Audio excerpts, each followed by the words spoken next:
I'm Maeghan McDougall. I am 57. I am a mother of 9 and grandmother of 3 and a homeschooler, 23 years, and a master gardener. So I give talks in public where I have to be able to hear and do things like that. And I've had these hearing aids, I think about 2 years. In March of 2009, all of a sudden it appeared out of nowhere, the tinnitus. And I never did anything fun, concerts or anything like that, but just there it was. So it just appeared one day. And I went to the doctor because I didn't know what this was. And I don't even know if I'd heard of it. And he asked me if I had Meniere's. Was I dizzy? No, I didn't have Meniere's. And they're just like, oh, sorry. There's nothing we can do. I'm like, wait a minute, I can't hear properly, and this is constant. But when I first got it, it was intermittent until, as I get in my mid-50s, where all of a sudden, it had plateaued like this, and all of a sudden it was a full deviation worse. It was just really bad and got really loud and was all the time. I had a moment. I had a friend and her mom were talking about, the mom had just had cancer and they were talking about treatments and whatever. And I realized I missed a whole sentence, like they had cross-talked and somehow canceled each other out.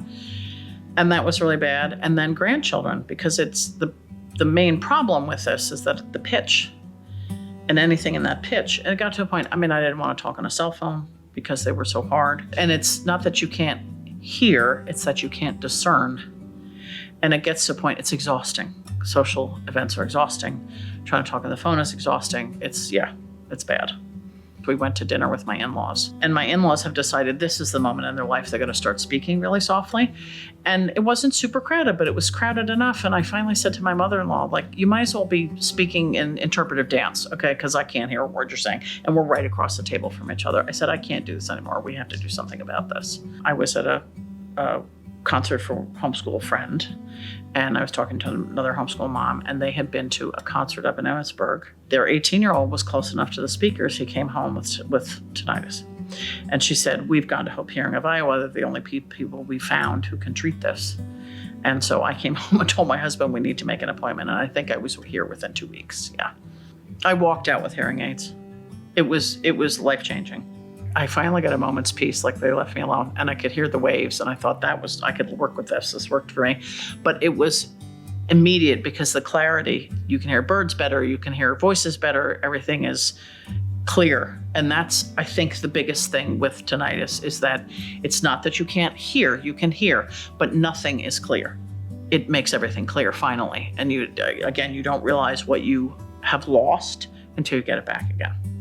The hearing aids were clearly life-changing. And so, as I said, I walked out, had an appointment and walked out with them.